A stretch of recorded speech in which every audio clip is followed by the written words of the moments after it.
Tata Group has several cross-holdings. Not only does Tata Sons owns a stake in various listed Tata Group companies, but various listed Tata Group companies also own stake in Tata Sons. So firstly, let's understand who owns Tata Sons. Now, if you look at Tata Sons' shareholding pattern, multiple trusts, nearly 6 trusts own close to 65.2% stake in Tata Sons. Apart from that is the Mistry family, which owns close to 18.4% stake. Then there are nearly 7 listed Tata Group companies and also various individuals which own the remaining 16.4% stake in the company. Now, among the listed entities, it is Tata Motors, Tata Steel, Tata Chemicals and Tata Power, which own more than 1.5% stake in Tata Sons. Now, what does Tata Sons own? Now, it has stake in nearly 14 listed Tata Group companies, which range from around 14 to 72 odd percent. The most valued entities for Tata Sons here are TCS, Tata Motors and Trent. Now, it has zero debt on its book, and its cash balance, which also includes the mutual fund investments, stands at close to 3,042 crore rupees. Now, apart from that, the company also has stake in various unlisted entities and joint ventures.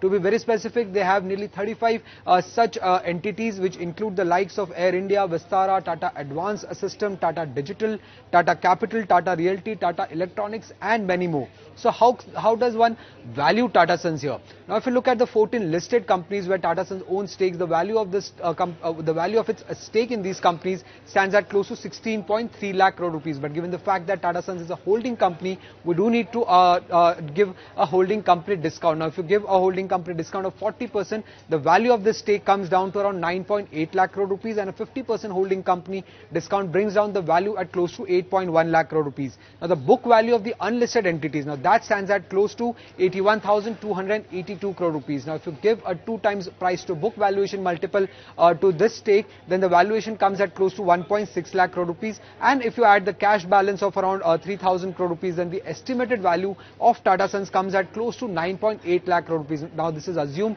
at a 50% holding company discount and 2 times price to book valuation of the unlisted entities. Now, coming to the most important part. How does this impact the listed Tata Group companies? Now, among the 7 listed Tata Group companies that own stake in Tata Sons, Tata Chemicals stands to benefit the most, because if you look at the 2.5% stake that Tata Chemical owns in Tata Sons, that comes at a value of close to 24,500 crore rupees, while Tata Chemicals' market capitalization before today's move was close to around 27,700 crore rupees, which means that nearly 88% of Tata Chemicals' market capitalization is coming from it's a stake in Tata Sons. Apart from that, it is Tata Steel, Tata Power, Indian Hotels, Tata Motors, Tata Consumer and Tata Investment Corp, which have a value of close to 3 to 16% in their total market capitalization, the value of Tata Sons, the value of their stake in Tata Sons.